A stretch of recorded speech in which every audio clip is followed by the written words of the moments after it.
Just give me a little bit of peace, steady job and some food to eat. Just give me a little bit of peace, steady job and some food to eat. Just give me a little bit of peace. Really looking forward to catching up with my dude. He's been on the show a couple of times. Love his vibe. I love his point of view on life. And he's specifically from the city of Inglewood, so I would love his take on the recent tragedy that happened just this past weekend in the city of Inglewood. Ladies and gentlemen, author Frank Antoine Lewis. What up, man? Hey, yay. What's going on, Dusty? What's going on, everybody? Man, good to hear your voice again, player. Man, I'm glad I'm able to speak because, a lot of people didn't wake up this morning with that ability. Man, it's been a crazy last couple of years, man. I'll tell you that, dude. And seems like we're heading back in a direction where I don't want to see us go into. You know what I mean? I totally agree. Yeah, man. Well, shit, before we talk about the sad situation in Englewood, let's give everybody a quick recap, even though you've been on the show a couple of times. And I encourage everybody out there to check out our previous interviews. Just type in Dusty Vision Frank Lewis, and it should pull up, or Dusty Vision Englewood, and it'll pull up. Great interviews, amazing story, and I'm glad my man is here today to tell his story.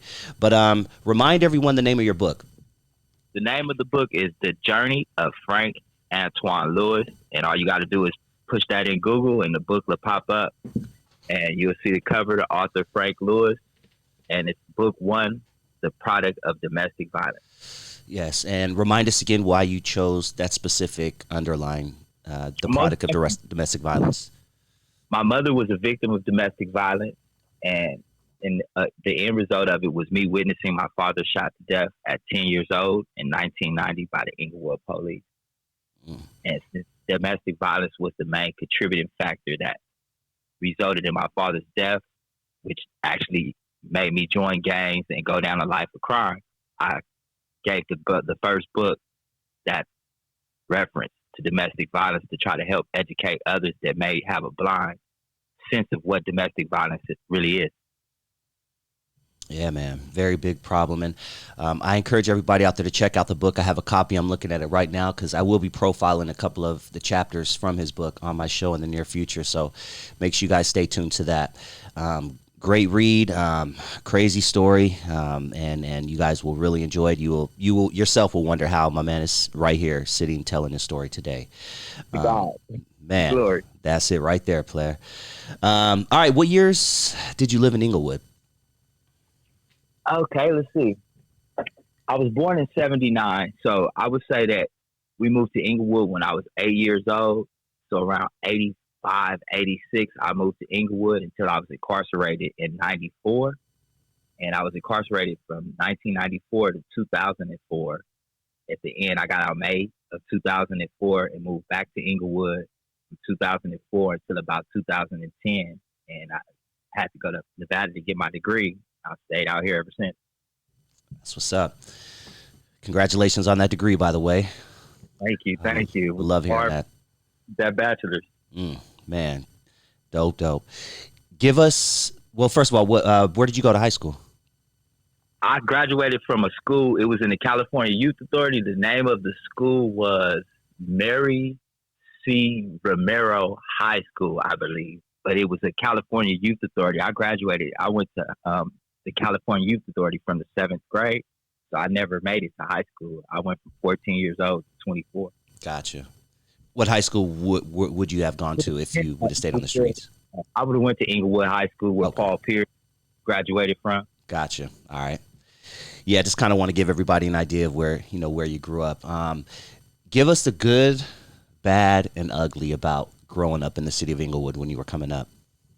Okay, that isn't hard at all. The good part is that it's not a, should I say, a ghetto environment. It's a very middle class, urban, nice homes. Very, at the time from 86 to 94, it was, I say, 80% African American, and the other half was probably only 2% left was probably Asian and white. The rest was Latino and black. And we didn't have, growing up, the racism and racial beef. So it was culturally aware because we would have parades, the Martin Luther King parade. Many people may not know this, but you can Google it. Inglewood is actually the first city in the state to make Martin Luther King Jr. an official holiday. Yep. What year it was, but it's on Wikipedia. When you Google it, that was one of the good things that I put in my book that I found out that I didn't know. Oh, yeah, that's about. where I heard it. I was like, I know I heard that somewhere. It's a lot of rich history there. We grew up with the Forum, what at the time hosted the Lakers and the Kings. So we had the Inglewood Cemetery is one of the biggest cemeteries. So Randy's Donut. There was a lot of tourist attractions. People actually wanted to come visit the cemetery, being that it's one of the largest in the country. A lot of people are buried there. Randy's Donut is like a tourist attraction that a lot of people want to go to and take pictures of. But when it got dark and the tourists went into their hotel rooms, it became a very, I wouldn't say, the highest murder rate. I checked all this out today when I got your text just to do my fact checking. Looked at the highest murder rate ever in the city of Inglewood from the years 78 until 2019. I haven't gotten 20 to 21 yet. But 55 Crips is tied. 2 times Inglewood matched 55 homicides in a year in 1991 and 1992. Then with highest homicide rates. And you can tell 92, that was the riot. And before then, the Rolling 60s really declared a war on us. So that's when it really started to become deadly. Before, it was a lot of fighting, property crime, and school, I wouldn't say school beefs, but yeah, school beefs, like Morningside High School football game against Inglewood High School, and you have crews like the Weirdos and the Mobsters that would fight with each other. But the 60s were really, at the time, pressing their dominance on us. So a lot of Inglewood started to band together. So I would say it was united. There was no blood-on-blood beef. There were few Crips in Inglewood, but there were Crips. But being the numbers were so low, it was a comfortable atmosphere until the Crips tried to make a stand in 1991, 92, when those 5 murders happened. It really started to get,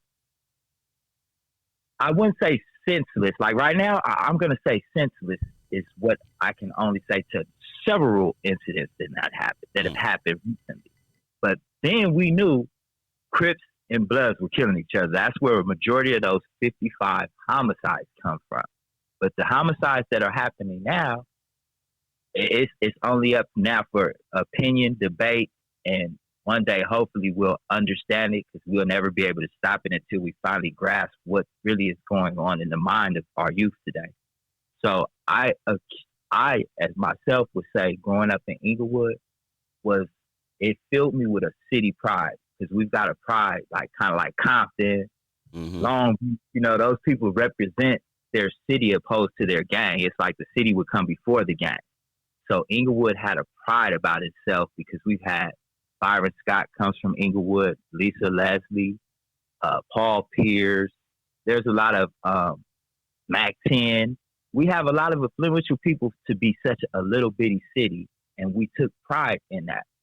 And we respected our elders, because that's something that we were taught from the chain gang. Jan Brewer and our older generation of homies taught us respect, unity, and love. And those things were fueled by the fact that we were under attack by a very large gang, smaller gangs within the city, because the 60s aren't in Inglewood, but a street away. Once you cross over West Boulevard or Florence, in certain areas, you would be in the Rolling 60s. So it became more violent when the 60s and A-Trays, their beef slowed down. It's like their attention became more focused on Inglewood, making it more, I would not say scared. Right now, I'm scared to go to the Super Bowl.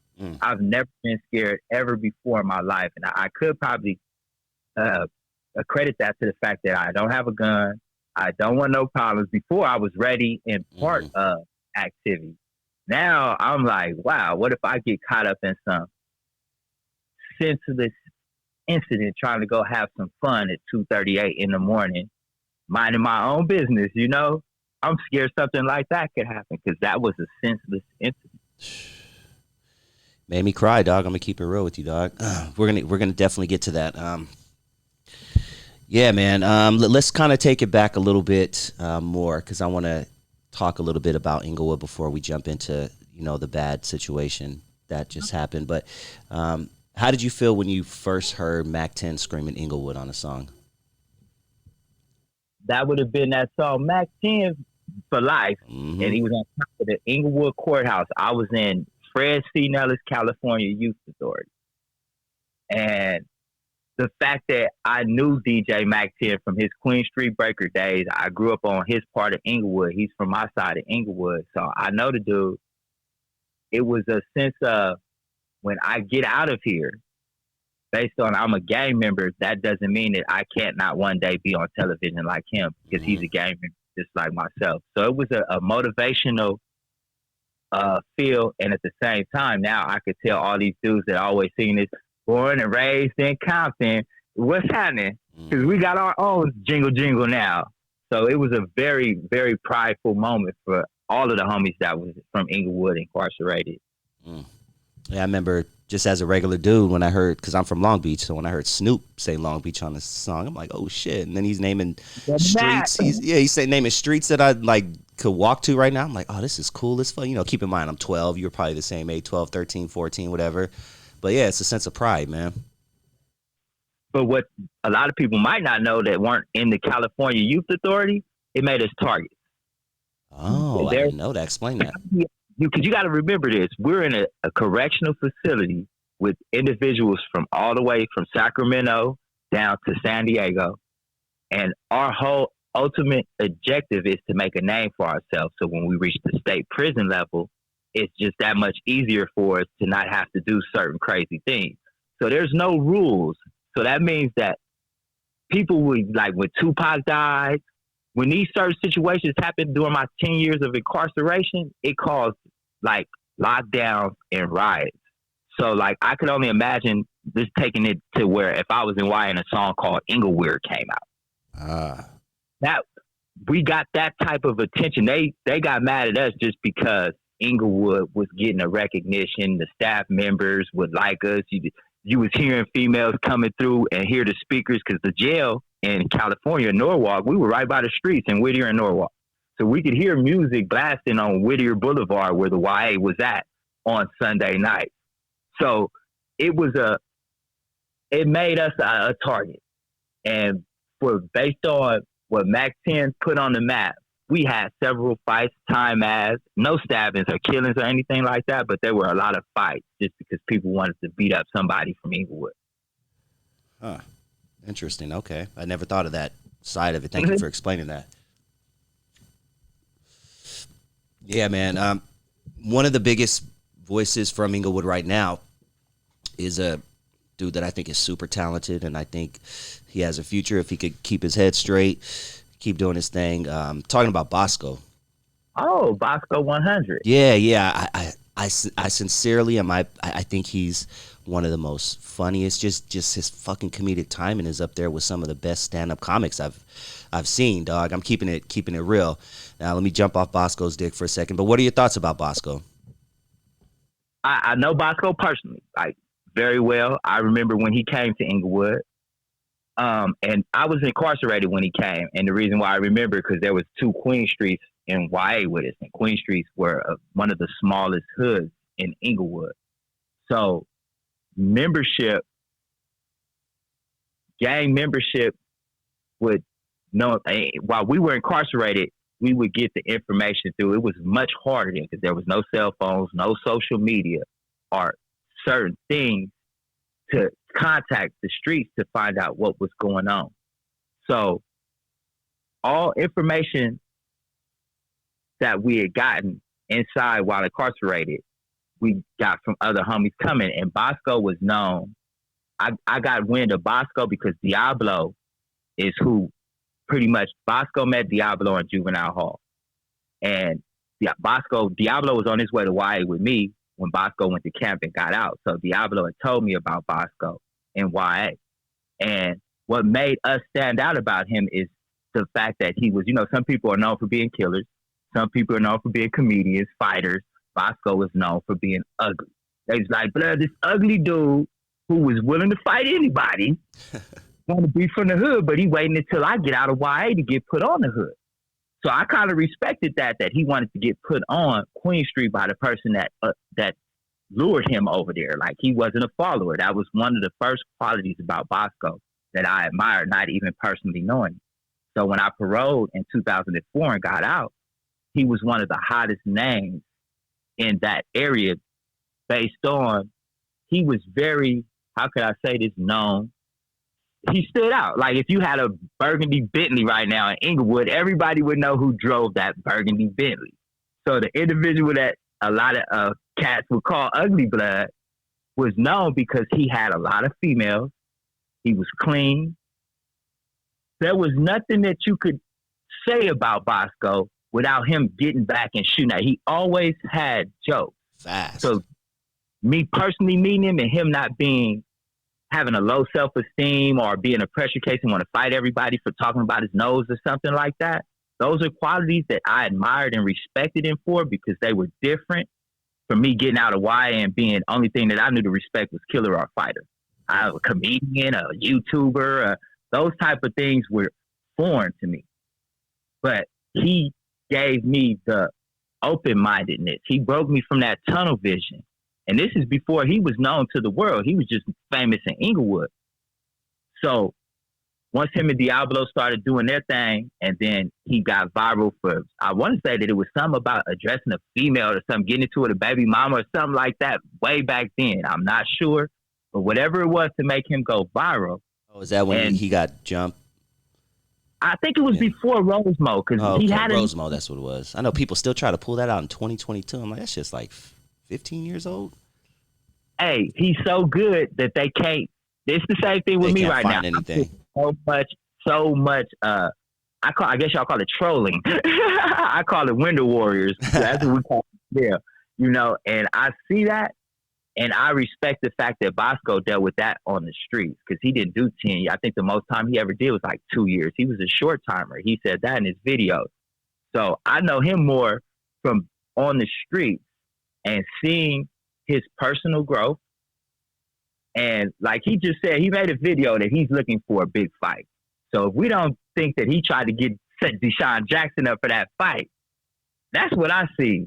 It would be a bag. If you really think about it, I would love to see, I wouldn't want him in the Milk dude. I don't want to see that. I don't want to see him in Nee. I don't want to see him in the Snoopy dude. I want to see him in the football player. Yeah, same here. And I'm gonna keep it real with you, dog. When he fought Gonzo, R.I.P. I didn't even care about the big fight. I forgot who it was. It was like Jake Paul or somebody. I was like, man, I ain't even here to see that shit. I'm here to see Gonzo versus Boskoe, dog. That was you. You hear how you said, how did I feel when I heard Inglewood in a music song on K-Day? Mm-hmm. It was greater seeing Boskoe hands raised up in victory. Yeah. Uncle Snoop say Boskoe name. That gave me Inglewood swinging feeling, and that's what I love to hear about. The good is always going to outweigh the bad as long as we can look back at it and say, I'm proud of Boskoe. Like you said, keeping his head together. My thing with Boskoe, my fear with him would be just haters. That's it. Like on a deeper level, like we can't beat him. Kid who just wants to make a name for himself real quick. Yeah, something like that. And I pray for him all the time with a lot of other homies too as well. Just, God, it's always God's decision when we go or not. And he's a comedian. He makes it clear. You can't be mad at an individual who's telling you why he's doing what he's doing now. If we didn't like that dude out of Texas that talk about people because he just feels that's the only way to get attention, Boskoe ain't an attention. For he does that before he even knew about the internet. When we were still playing Oregon Trail, he was bagging on people. Damn, he said Oregon Trail, my man. You got to be over 40 to know that shit. Pitfall and shit. You remember Pitfall, dog? We grew up on some good times. I've heard of it, but I didn't get to play with it because I went to the streets. That's when I was just jumping off the porch. Now, that's talking about 10, 11. I was going to juvenile camp. I wasted those valuable years trying to be a follower. Damn. Well, shit, man, if you have some time, I would love to, before we jump into the Englewood situation, I would love to get your thoughts on Charleston White, because I'm assuming that's who you were talking about when you said the guy from Texas. Yes. Talk to me about what are your thoughts on Charleston White? I call him a newborn S-Bone, and I call Custerson White. Our Custerson White, our Manager 100. Those dudes, I don't want to say their names until first Manager 100 apologizes for that situation with threats and putting, it should have been I don't. So I feel he needs to clarify that right there and make that right. What happened? I'm not hip. Oh, you didn't know American Cholo actually did a show with Hoodie Hood. Okay. About my boy right there, Hoodie Hood. He's been shouting me out. Oh, are you talking about the Southsider Southerner thing? Exactly. The race at a time when we first started doing our thing, we was talking about peace. That's before the COVID situation. You feel me? Now, that right there, we need to exercise a demonstration of example to our kids. We don't need to be teaching it. We don't mess with y'all. No, it could have been too many. It was so many other positive ways to let the guy know that based on my politics, I don't think business with us would be well. All that making it messy right there, that's putting fire where, as Nina Boy would say, where it ain't. You know what I'm saying? Put paint where it ain't. That is not righteous. So that was my issue with him. But the guy from the Texas dude, it's the fact that he openly let us know his game plan. That's like me going and saying, I'm going to ask all of y'all for $1 on YouTube so I can get rich by telling y'all lies, and y'all still give me that $1. He's only has newsworthy as he is now because we watch it. We make his name relevant. That's why that's the dude from Texas. Because say his name, huh? I will support any brother doing anything positive, whether he got something killer on his face or he used to be known by BK. As long as whatever he's doing now is for a positive cause to help, I'm going to support it. But disrespecting dead individuals, trying to uplift the community by saying that slavery was nowhere near as great as gang banging is worse than slavery. I ain't never seen no gangbanger get beat with a whip or hung, lynched. I've never seen those type of incidents happen from gang members. And like Hoodie Hood said on the American Cholo show, is that they killed so many of us before we even thought about even the Slausons and the businessmen. We were probably down 500,000 dead brothers from slavery before we even thought about killing each other. That's being conservative. That's a conservative number. Yeah, exactly. So for him to say that gang banging is worse than slavery and he'll kill one of us before he kill a certain other race because we still, if you're not offering solutions to the problems that are going on and yet causing frustration and division between us and them, and do we like those people in Texas because of him, or that should be the least thing on our mind. Percy, the dude Percy from Texas and his brother getting killed and him showing an example instead of going back to crime and say that he forgive who did that and all that. I got to respect. I want to go out there and give him some money. If I had money, I would give him money because I know that he would use that money to help other people become like him. We need to focus more on individuals who that, not preaching or nothing like that, but just trying to advocate for change, like yourself, American. So there's a number of people who even fight Crip. He blue rag and all that. He gave me a shout out. You feel me? Let me know if I want a red. Never commit suicide. That's my favorite one. Hey, that's a good message, right? I swear to you, because he coming from the heart. He just trying to entertain us to keep, because there's so many people on YouTube. The competition is, I got 131 YouTube subscribers, but I got 5 Facebook accounts with like 30,000 friends. Like, why every one of y'all aren't a subscriber to the station? But Frank Lewis the White Baby 2, for those that aren't aware, that is my YouTube channel. That's right. And I never wanted to be a YouTuber, respect the YouTuber, but I would feel that I would be disrespecting y'all game by trying to be a writer, an actor, a peace advocate. No, YouTube is a platform that I respect. You could be all that on YouTube, man. Yeah, that's what I'm doing. When you start reading that Curtis Howard, I promise you, I want to know. I didn't want it to stop. I love that. And Kev Mack actually was doing his book the same way, and I'm going to start reading some of T. Rogers' book as well, because we can use YouTube to help motivate brothers to pick up a book while you on this shit. That's exactly what was my mindset right there. That's it right there. Not just behind bars, but before you go to jail. You know, everybody want to read when they're locked up already. You know, read before you go in. Let's jump into the recent situation in Inglewood. Very, very sad, and I know someone personally who was connected to the situation, who was supposed to go to the party. She never went. We had her on my show. You probably watched it. Young girl, 20 years old, her birthday. I'm not going to get into if she was affiliated. I don't want to get into any of that. That's not what the show is about. But I would love to know your personal thoughts when you first heard, when you woke up the next day and you heard 4 people were killed at an Inglewood party. Let's remember the first thing. Okay, let's put everything in contrast, because at this same time there was the 16-year-old on the 110 freeway. Yeah, that kind of got overshadowed, right? Yeah.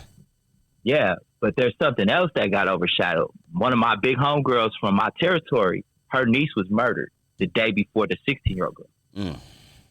And she was murdered in Venice, California, in broad daylight, taking her daughter to school in front of her daughter. And no one knows about this. The dog, I have not. See, this should be national news, G. No, I believe this should be national. And I don't even, that's sad, man.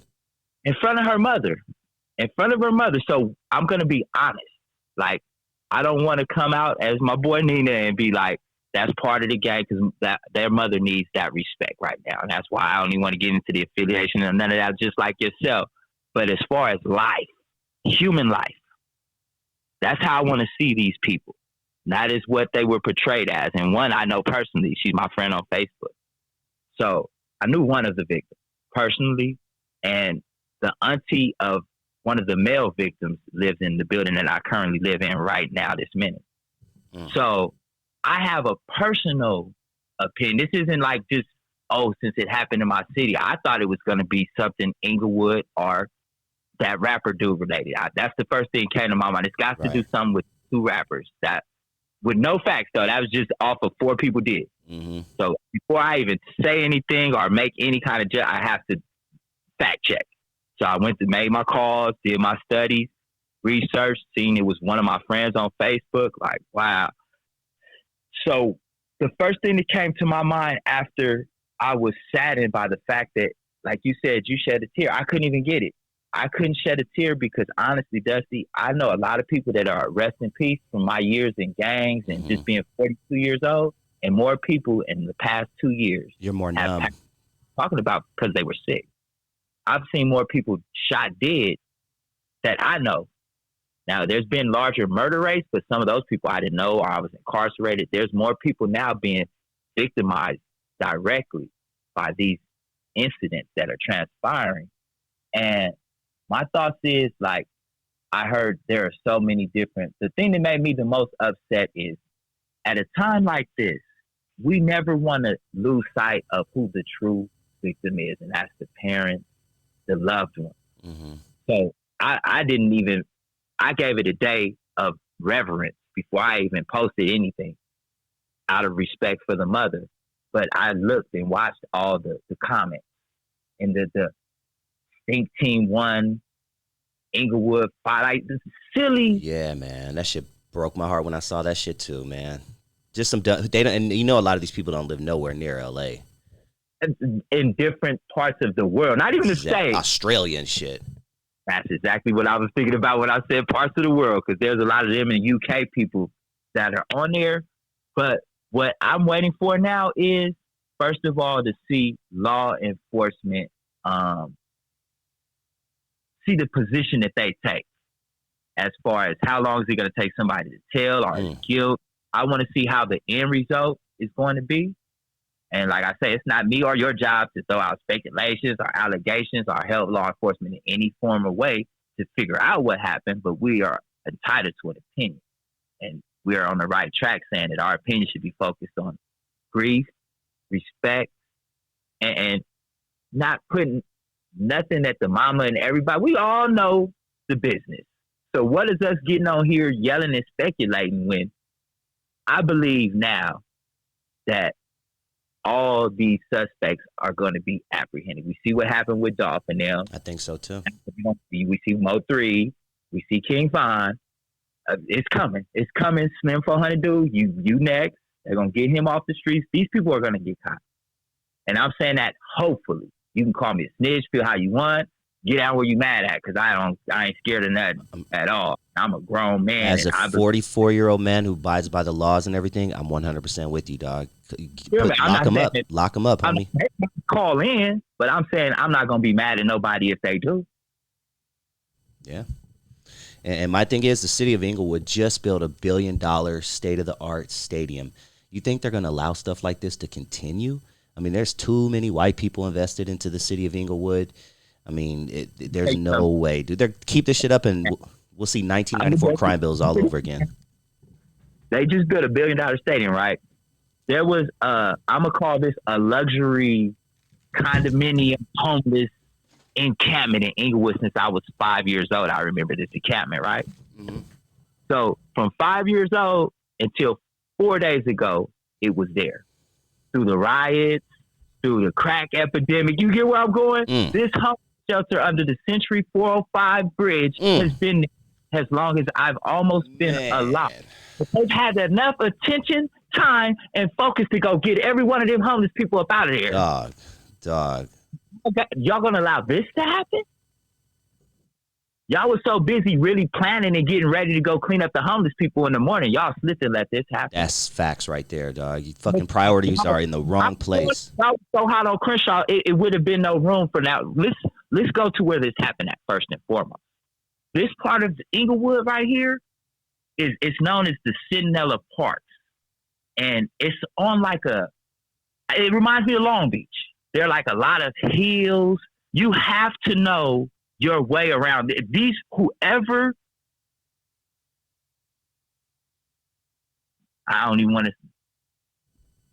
This incident happened by somebody that was familiar with the area, because you don't just go over there and disappear like that. Because there are certain streets that are man-made, blocked off. Like you used to be able to go through them, but to stop the 60s from coming through, because it's a stone throw away from the rolling 60. You could walk from that area park, go straight down Park across Gay Street, and you in rolling 60 territory. Footsteps closer than 8th Ave in Manchester by far, but that's safe right there. But where they were at, I would have been leery for the 60s. That would have been my man, because when I heard the area, that's the first thing came to my mind after the rapper people. I'm like, if this thing got nothing to do with the rapper people, it has to be just them being so close to the 60s, they probably came through and got somebody. And this is just minutes from gathering information. Once I found out that they weren't even Inglewood related, and the way that the law enforcement explained on the news, them going the ambush style, that leads me to believe that this was like personal, like with the YG situation. Like I believe that was not gang, not you mean Slim 400? Inglewood related. That was some personal beef that ended up in our city, I believe. You mean Slim 400, right? My personal opinion, I believe that, because it don't make no sense. Like that wouldn't be for the rapper dude, because that part of Inglewood really has nothing to do with none of that. That's Crenshaw, Manchester is the area of Inglewood where I would believe a stink team member would go to try to get retribution, not over there. So that I eliminated that right there with that. And being that the way that they aggressively handled that situation, I don't believe that some enemies just rolling through and randomly see a party would be that equipped and ready to go forth with a mission like that. That was something you had to say, we're going to do this and we're going to do that. That wasn't random. In my opinion, that seemed pretty personal. So I think it's something that's not even Inglewood related. Damn. Sad situation. And people, I was getting comments, in my comment section, because I've done maybe 3 shows on this already. And people are like, all right, it's enough. You need to stop talking about it. And I'm like, we need to talk about this stuff more. We need to talk about this about more, if not just as much as we talk about police killing black people. Like, we need to talk about this shit. But the scary thing is, this is what we have to hear about the homeless encampment I just told you about, right? That's historical. To move something that has been there for... That's crazy. Probably since the Olympics. You read my mind, Dusty. The Olympics come back to this area. 84. And they're coming back 2024. Yep. So now let's remember in 1984, they made deals with the gangbangers. So y'all get out the way and we won't arrest y'all if y'all just do like they do in The Wire, that movie, that show The Wire. Y'all stay in this little area while we host these Olympics and make everything look all crispy and clean. I think 2024, they might even try to move St. Julian, Skid Row, which has probably been there before all of us have been born. Damn, dog. That would be deep. But if you're thinking about how much positive money could be brought to this city if they can control the sickness. Mm-hmm. Now, we don't got to really worry about that. And our main thing is just that we got to beautify the city and make money available to be made. That should be easy because I swear to you, I want to go to the Super Bowl today before the Valentine's Day with some baskets, with some Valentine's stuff for the people that can't get in the game with some money for a scalper ticket and couldn't find it. Basket. But I'm so nervous of just somebody doing something just to try to get the attention. Like, I want to be famous, and the best way to be famous is to do something in Inglewood. Yeah. It seems like doing something in Inglewood right now is the key to going viral. Man. Yeah, man, it's a sad situation, dude. I appreciate you sharing your thoughts, man. What's, in your opinion, if you had a crystal ball, what do you think's next for the city of Inglewood, just in general? You think it's going to be all white one day? Like, you think, what's your thoughts on where Inglewood will be in, let's say, 20 years? I'm not going to allow I can't go with the all white because surprisingly, deep within inside, like there's a part of Inglewood right there, right on above the stadium, the Darby Park, up in the avenues right there. You go down the street and it's about 100 black folks that own these homes that didn't go out when, like, it was something called before the KKK, because the KKK, the last stronghold official office that the KKK had was in Inglewood, California. I remember you saying that. Yeah, you can Google that too. I got all of that information out of, I have to quote my sources, so I want to say it came from Wikipedia. But the KKK being being that last stronghold, a group of people of African Americans called the Morningside Park, not a gang, but an organization to help blacks move and get real estate in Inglewood because it was a ban on selling to blacks. This group, they pretty much went in there like how that place is by Manhattan Beach called Candy Cane Lane and forced everybody to be like a Christmas parade down the street. They made everybody buy black, stay black, and stay down and not sell out to the SoCal Stadium. See, so that gives me hope. Of African American homeowners that will not go out, so it won't be all white. What I pray my crystal ball would have showed me is that those people don't forget about us, that we were forced out of Inglewood, and not all of us were left Inglewood because we were gang members, but help us come buy homes, like start programs for Inglewood individuals that were forced out.